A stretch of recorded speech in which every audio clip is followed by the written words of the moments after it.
Hello, everybody. David Shuster here. At the White House on this day, Donald Trump, no stranger to controversy, found himself facing tough questions about a familiar and troubling name, Ghislaine Maxwell. Mr. President, do you support the Justice Department seeking a new interview with Ghislaine Maxwell? Maxwell, the longtime associate of the late Jeffrey Epstein, is serving a 20-year sentence for her role in a sex trafficking ring that spanned years and reached into the upper echelons of power. Donald Trump and Jeffrey Epstein were close friends for 15 years. And now the Department of Justice under Trump's watch is seeking a new interview with Maxwell. Urge the Attorney General to see.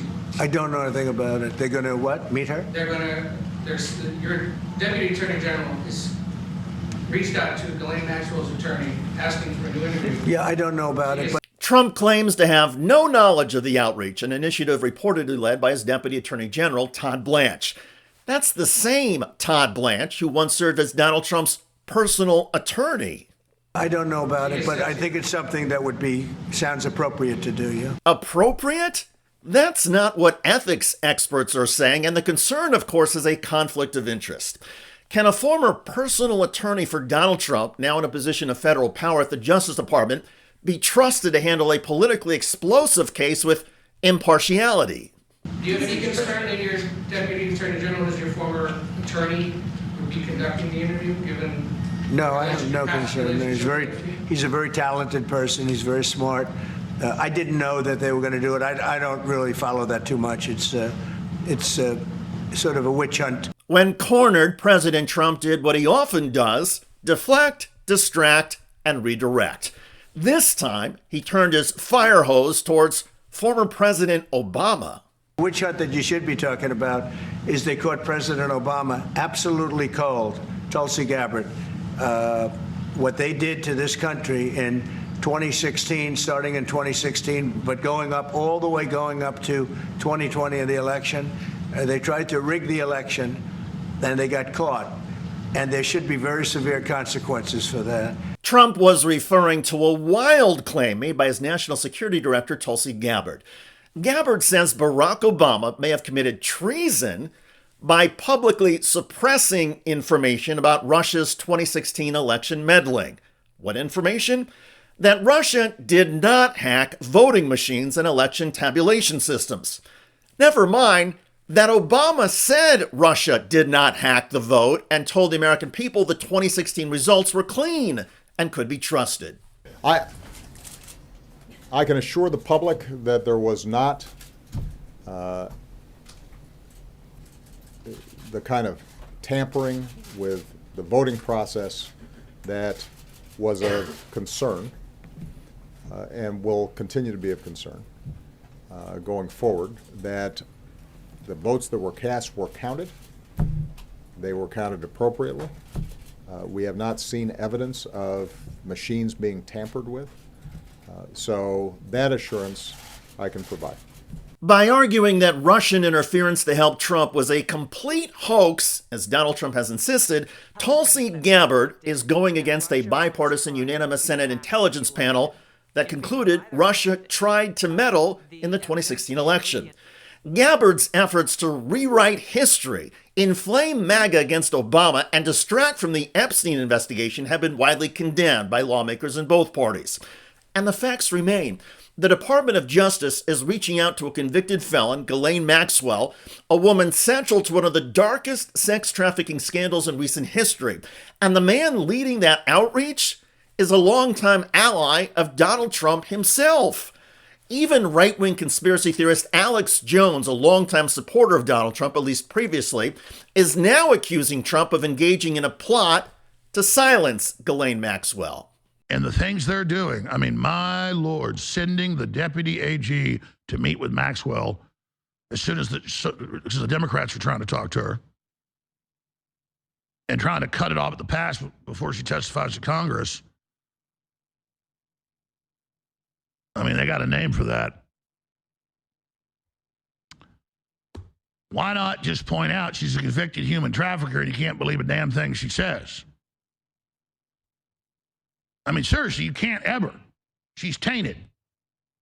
But instead of poisoning the well on her ass and shutting up And the media goes, oh, look, he's telling Trump to shut up. He's giving advice how to cover up. No, that's not what I'm doing. Any idiot knows that. Why are they doing the exact thing you would do to destroy yourself?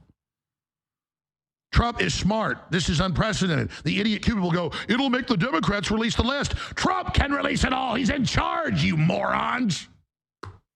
On Capitol Hill, House lawmakers are moving towards a vote that would call for the Trump administration to release all of the Epstein files.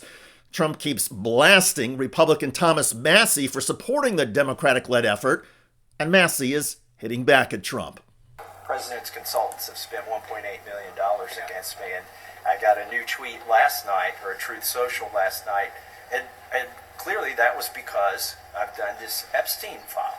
Like, dogs don't bark at parked cars, right? This bill is moving. This is coming to a vote.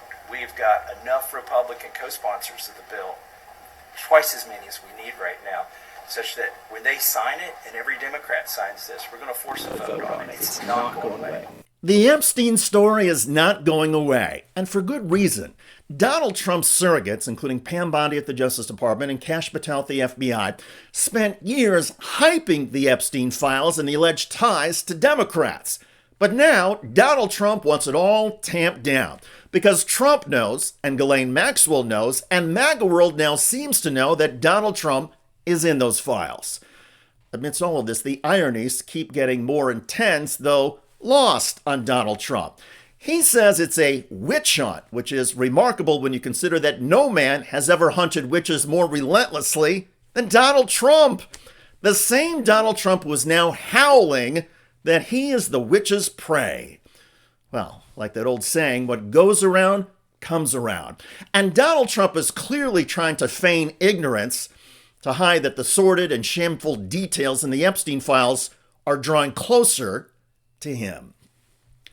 By the way, the Epstein files allegedly include lewd photographs of Donald Trump.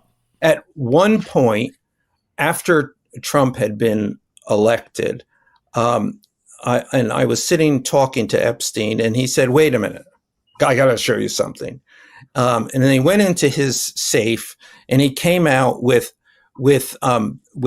photographs. They were Polaroids, I think, and then I remember very vividly 3 of them. There are 2 in which Trump is the girls, topless girls, are sitting on Trump's lap, and then a 3rd in which he has a stain on the front of his pants, and the girls are kind of pointing at it, sort of bent over, laughing, covering their mouths. Yeah, exactly, and pointing. 3 or 4 girls, and those are the ones I specifically remember. And my assumption is that they were in the safe, and I have seen them on other occasions take them out of the safe, and I think it's certainly not unlikely that they were in the safe when the FBI came in after his arrest and took everything from the house, including everything that was in the safe. Check out that story at the link below. It generated a lot of comments on YouTube. One of the most popular is from Dom, who writes, "The curse of Epstein, he has the last laugh, Trump." I hear you. I look forward to reading your comments about Donald Trump playing dumb amidst the ongoing effort to squelch the Epstein story. I'm David Shuster. Thanks for joining us.